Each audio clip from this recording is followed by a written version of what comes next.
But if you think about what you ain't got going on and all your defeats, you are weakening your faith. So look, today, man, we're gonna react to this video. It's on one of these Faceless channels. As you can see, it's got 102,000 likes. But it sparked me, man. It sparked me. So let's see what you think about it. People give up right before they get what they've always wanted to get. People quit and they give up. Never, ever quit. Never quit. If you want to give up, you can give up. This is your choice. You can do whatever you want. Your time's gonna come, but you cannot give up. The biggest mistake a person can do is to give up. People give up right before. We've been here 700,000 years and we ain't never gave up. And whatever it looks like, we just keep persevering. We got some in us, man, you know what I'm saying, that, you know, is a monstrosity, man. I mean, it won't let us give up. I mean, this is something about us. I mean, some people don't even know what they got. They think, you know, that Trump, you know, he's going, Elon Musk, he's going to bring this to the end and this and going to put us back in slavery and this one thing and that. Listen, man, we done been through everything in the world that it takes to send a person through all kind of dilemmas. Right, but we right. never gave up. And that never giving up, man, is something inside of us that won't let us give up. You know, it ain't that because we just smart or something. We were just born with something inside of us. Say, these people are gonna be here to the end of time. Okay. Hello. Yeah. We're never giving up. I just wanted to say that a little bit. Well, I think that thing that's inside, man, that's the human spirit, the Holy Spirit, you know, or God, or Mother Nature, you know, because a lot of people get discouraged when they feel like, you know, they don't know why life is worth living. You know what I'm saying? They look at the news and, you know, a person might not be in the economic space or an emotional space that they want to be in, and they just say, man, what the fuck is the point? You know what I'm saying? Like, I ain't doing nothing but suffering. You know, I ain't got no good job. I ain't got no good woman. I ain't got no good food to eat. You know, and they can't see past that, man. And them is the people that often is like, man, I just want to give up, man. You know what I'm saying? And when you get feeling like that, ain't no telling what you could do. But what I'm gonna say is this: sometimes you got to hit rock bottom because a lot of times it's your own thoughts that's getting in your own way. So sometimes you try to craft circumstances that's gonna make this and that work, and you try to plan everything out meticulously, and then ain't none of it working. So that's when you want to give up because you say that's why they say, you know, man make plans and God laughs. You know what I'm saying? Because sometimes you can plan and plan and plan and don't nothing go your way, but the whole key is perseverance. You know, they say patience is a virtue. Well, guess what? Patience is a virtue. Patience is not the virtue. You know, diligence is a virtue. Perseverance is a virtue. Resilience is a virtue. You know, so I think part of life, the reason life is so hard is it because it's supposed to test your internal fortitude so you can draw up and draw out some of them virtues that you was gifted with when you was breath life into you, you know what I'm saying, through your mother's womb, you know. So um I didn't really want to go down that path when I was thinking about giving up. Let me tell you what was on my mind, but unless you got something to say to touch on that. Well, I like to just talk about a personal experience for a second. Yeah, go ahead. Yeah, I remember. I think I might have been about. I was a young man. I think I might have been about 27, 28 years old at the time, and I was living in New York, and I was making my debut, you know, in my craft, you know. Yeah. I was, you know, in the streets doing my thing, you know, playing and what have you, and so forth. So I wasn't putting things together like I wanted to, and people that's around me was doing things, and I wanted to do things, but wasn't nothing working for me at that point, Okay. you know.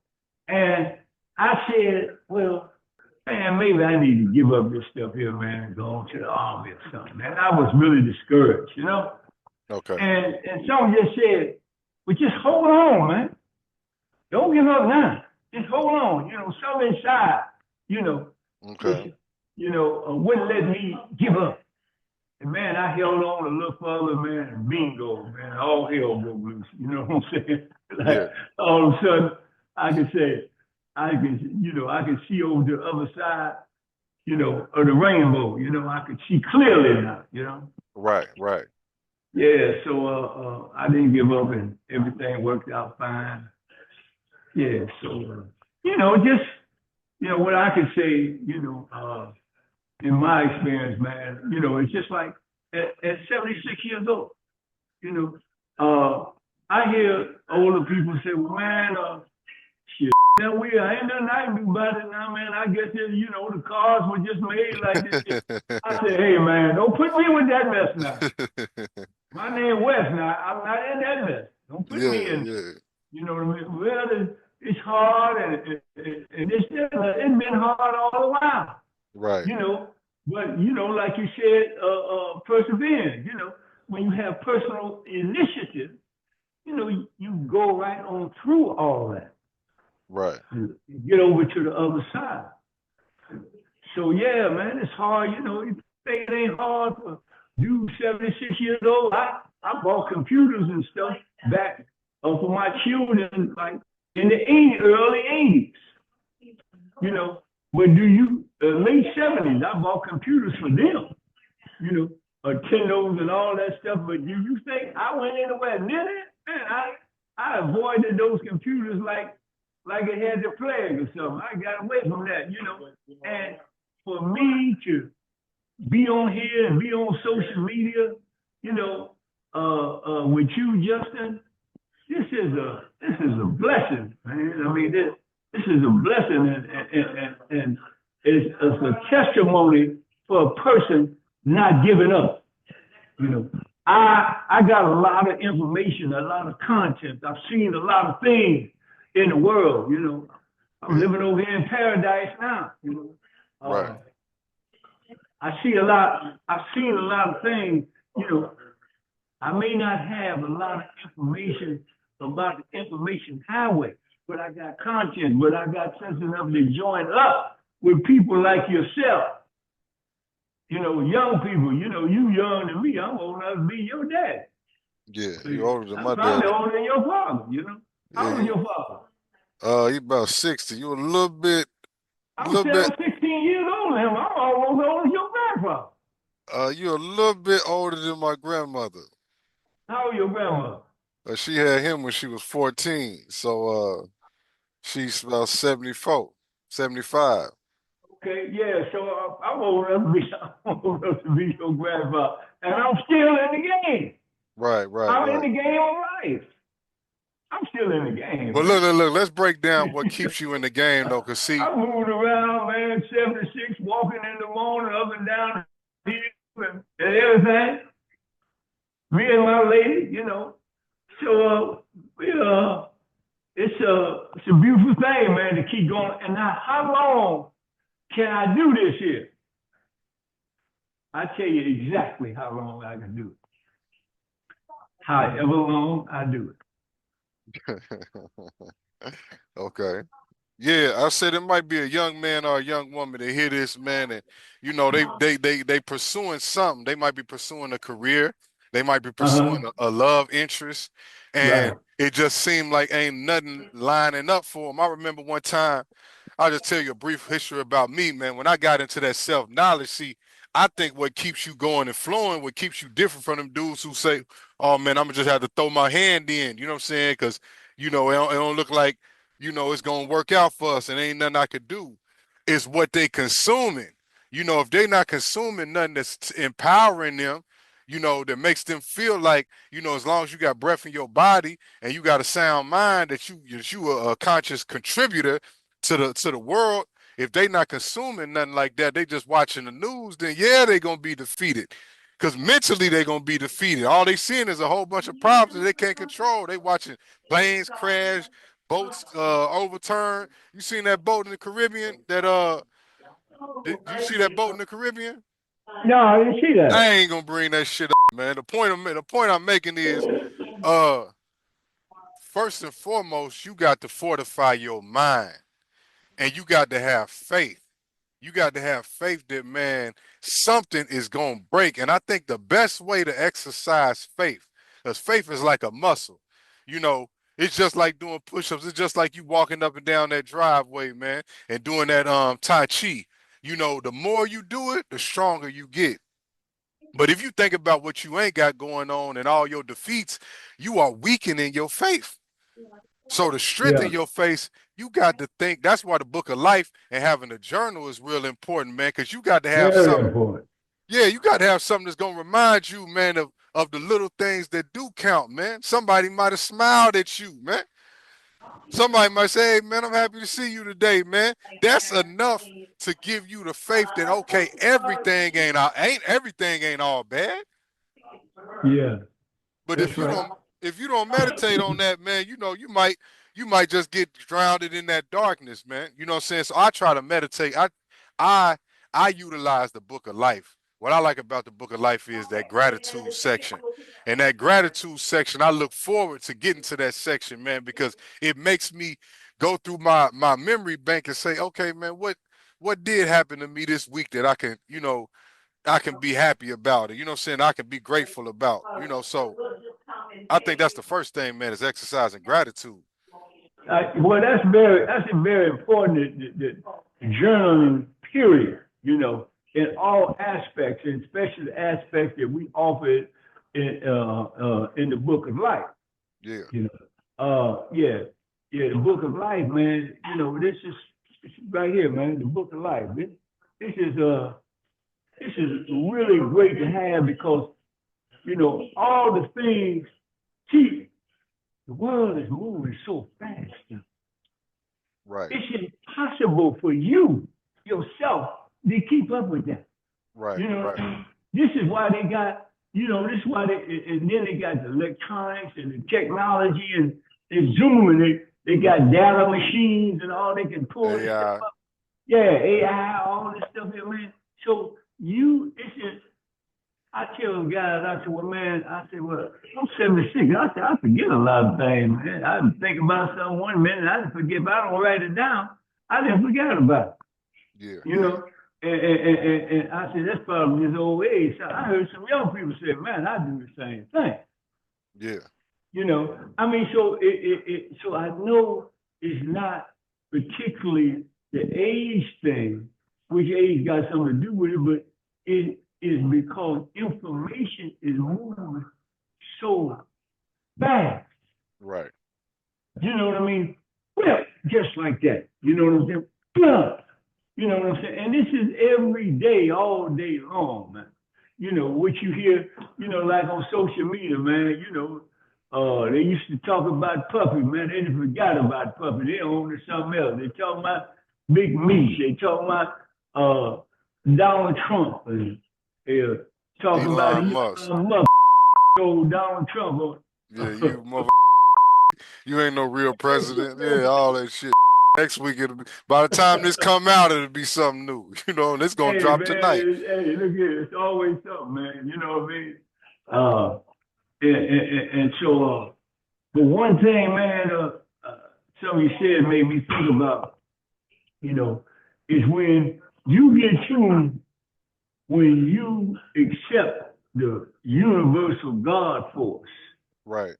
When you accept that as being, you know, prevalent in your life, God can't take that away from you. Yeah. God cannot take that away from you because God, He give it to you. He said, this is yours for whosoever, you know what I'm saying, can open their mind up and grasp this here. You know, it's yours and can't nobody take it away from you. Yeah, you're right. You know, it's just like, you know, it'd be just like a woman when she's 9 months pregnant and her water breaks, and her legs is crossed, her legs are closed. Look here. I don't care what it is. There's nothing up under the sun can hold her legs together when that water breaks. That baby is coming out of there. Yeah. Nothing can hold it.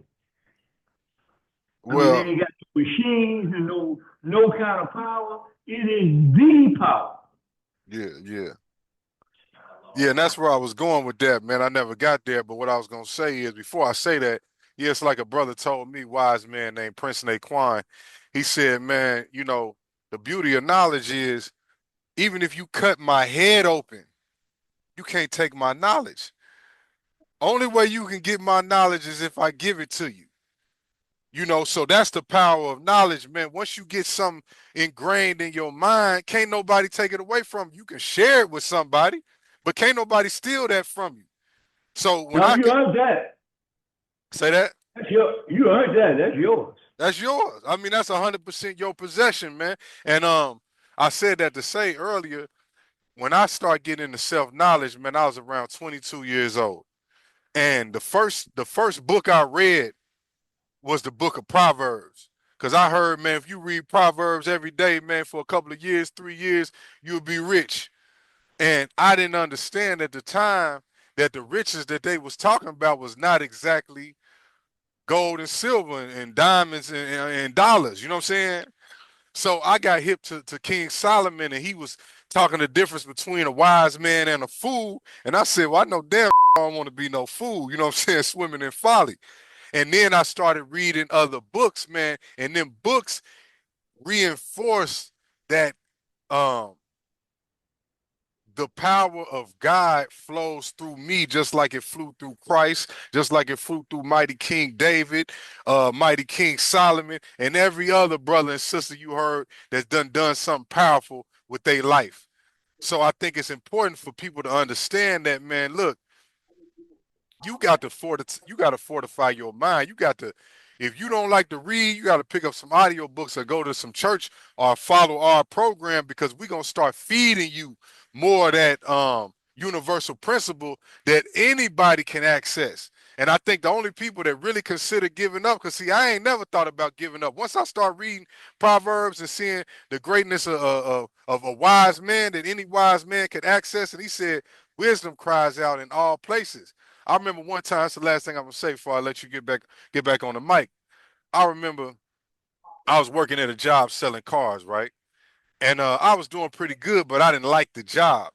So I seen in the paper they had a job advertising for Creative Loafing. And I used to pick up Creative Loafing all the time, man. That was like when I first moved to Atlanta, I saw that paper. Then everywhere I went, I would see that paper. So I would pick it up. You know what I'm saying? It was like the final call. If I seen a brother with the final call, I'd give him $1 and buy it. But Creative Loafing was free. You know what I'm saying? So I used to pick that up every time I was out and about. And I said, man, this is a fly magazine, man. I would love to work for this magazine. So I sent in my application. The dude's email was there. I used to email the dude. I used to call the office every day. I never got no response, man. Cold, you know what I'm saying? I ended up working that same job for another year. This might have been about 15 years ago. Next thing you know, 4 years later, some told me, man, I was hustling, man. I didn't have no job, man. I was driving Uber, you know what I'm saying, and hustling on the side. And one day, I don't know what happened, man. I said, man, put on this mother, man, and go down to the office, man. I had the paper sitting right there, and I saw the office. The address was on the paper. Man, I walked over there to the thing, man. I mean, it was miraculous because they got a security guard till you got to sign in just to get up to the floor. If you ain't got no appointment, they ain't even supposed to let you up to the floor. Man, the security guard breezed me in, man. Soon as I got to the office had a glass door. The editor-in-chief of the paper was walking right past that glass door. And she said, how can I help you? I said, yes, ma'am. My name is Justice Godfrey, man. I'm a professional salesman. And I was just wondering if y'all had some opening. She said, oh, here, come to my office. I'm making my coffee right now. Man, I had that chick laughing and slapping her thigh and shit. She offered me the job on the spot. They wasn't even hiring. you know, giving me a nice salary, man, downtown office. I think you came to that office, man. You know Yeah, what I'm saying? I did. The point that I'm making is that's why you can't give up, because sometimes your timing ain't, you might not be in the timing, you know, but if you give up, you damn. That's why they say you miss 100% of the shots you don't take. So I just gave you that little story to let you know, man. I got 1,000 stories like that, man, where I done broke through. You know, and I know Tyrone do too. You know what I'm saying? Yeah. So Yeah, anyway, Tom, we got 8 tried. minutes. Go ahead. No, I just I like what you were saying, man, because I could identify with it, man. I remember leaving Detroit, going to New York, man, and you know, I was hustling, you know what I'm saying? You know, playing, pimping, this and that, you know what I mean? And so I was in New York, man, and I would buy a lot of books from the dope fiends that were selling stuff back there in 72. The dope fiends were selling everything, man. I'm talking about everything but the kitchen sink. I told you this before. They selling everything. So they would have boxes of books. Some of them would have to be selling books. So I didn't have no library or nothing. So I just opened my trunk to my Cadillac. I said, put the whole box in there, man. How much you want for that? I don't know what I got in there. I get home, man. I got books in there with James Allen, Kahili Gibran. I don't know nothing about this kind of stuff, man. You know, got a treasure chest. Like this is in 72. I was born in 48, so I'm 24 years old, man. And so so I started reading The Voice of the Master by Kahili Gibran. Yeah. And it made a statement and it said, "He who understands you is closer kin to you than your own brother, because your own brother may not understand you." Yeah. And I said, man, you know, because I always thought, I mean, nobody could be closer than blood. You know what I mean? Okay. That was my understanding, you know. And it was talking about he who understands you is closer to you than your own blood brother, you know. Right. He may not understand who you are, you know. And so I started reading that, The Voice of the Master, man, and you know, The Prophet. It had all of them. It had all the books, and I was getting all kind of stuff, man. I never heard of this stuff before, man, you know. And then in 75, man, I started, you know, getting into fasting and all that stuff. So, you know, it's been a continuation of things that, you know, I read. That was the first book I read in the Bible. Not the first book I read, but the first book I read in the Bible. First book I read all the way through at home. The first book I read as a young man, as 18, 19 years old, was Iceberg Slim. Yeah, okay. That was the first book I read, man. Cover to cover. Yeah, man. I read that book, and I read his next book, Trick Baby, you know. Right. Yeah, so those were the first books I read, man. But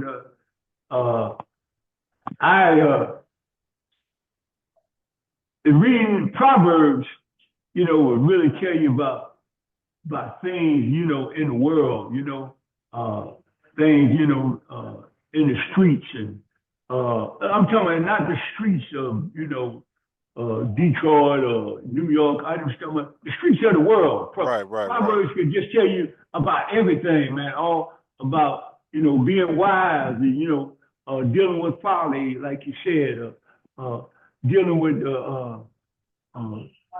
you know, dealing with harlots, and you know, they had all the street element, all the elements in it, man. You know what I mean? You know, never put hot coal up to your chest. You know what I'm saying? Or you get burned. And all this kind of stuff was, you know. So Proverbs was the first book I read when I started reading the Bible. Right. You know, I studied Proverbs. Yeah, me too. Yeah. Mm-hmm. So look, Todd, we got about 3 minutes left, man. I wanted to add on to that point, that excerpt you said from Khalil Gibran, because there's a quote. I don't know who said it, but it says something like, "He who knows others is wise. He who knows himself is enlightened." And see, that's the key. You got to know that it's a power in you, like you said, that goes back immeasurable time. See, you say, I know you say we 700,000 years old because that's what the date of the architectural bone, the oldest bone they got that they found. But in a couple of years, they might find one that they say is a myth. I mean, once you get so far back, you know, this shit is timeless, man. You know what I'm saying? It's just like in the Bible, they say, you know, it's first Adam and Eve. It can't nobody prove how long we've been here. So you can't say how long we gonna be here. You know what I'm saying? But that's why when you in your lifetime and you in your life journey, you got to understand that it's gonna be ups and downs in the journey, man. But you have to get clear on what do you think the art of living is about? What do you think the purpose of life? See, for me, I think the purpose of life is to gain an understanding of yourself and to live in joy, you know what I'm saying? And have a level of civilization and bliss. You know, some people is in a pursuit of money. They think, you know, as long as I got a bunch of money, that's what life is about. Some people think it's all about having a whole bunch of sex. You know, that's what their life is about. You got to get clear on what your life purpose is about. You know, so that's where the book of life comes in once again, because if you ain't putting that pen to pad, and we'll talk about this in the next episode, the magic wand. That magic wand been hidden for me, man. This week, man. Right, everything I've been writing down, man, been coming to fruition this week, man. It started Saturday. I mean, this shit been powerful. We'll talk about it next week on next episode, man. This shit been powerful, Ty. You know. So anyway, any last words, man? We got 2 minutes left. Yeah, man. I'm so glad to to do this podcast with you today. Because, you know, I had some things went on with me last night, man. It wasn't too, it was real foggy, you know. Okay. And I got clear on it, man. And getting clear on it and having opportunity to really talk and help somebody else. You know, out of all the things you said about the key to life, you know, I'm gonna add one thing to it, you know, that I think I didn't recall hearing it, and that's being able to help other people. Yeah. Now, you know, instead of keep talking myself, what I got to do for me. See, if I help you, you know, and help enough people, you know, I'm gonna be helped, because wherever I go, people gonna say, I'm gonna help him, you know, because he helped me. And then the universe gonna say, throw something his way, because he's been helping folks, you understand, all the while. Throw something to his children's way, to his grandchildren's way, you know. Okay. Yeah, that's how the universe works, you know. Okay. So it's always, you know, it's been said, self-preservation is the first law of nature, you know. I'm not sure. In one sense, I understand that. In another sense, you know, I look at it in a different way. You know, okay. I understand that I have to take care of myself, you know, but it ain't all about self. It's about the next person, you know. But I didn't really know that for a long, long time. I didn't really know that. It was always about taking care of me, you know. Well, we can touch on that on the next episode, because I agree with you. You know, there's an individual self and there's a universal self, which is the human family. So yeah, man, signing out another episode of Power of Imagination. This is Justice Godfrey, and I'm here with Tyrone Stevens. And we appreciate you listening to us, man. If you got anything from this episode, please leave us a comment, like, and share it with somebody who might appreciate it. Yeah, and we're gonna be coming again, man, because we got some plans that we're gonna let out, and we need some help to do these things, you know. Okay, so hey, signing out, man. This is Ty. All right. Stevens. All right, peace out. All right, peace out.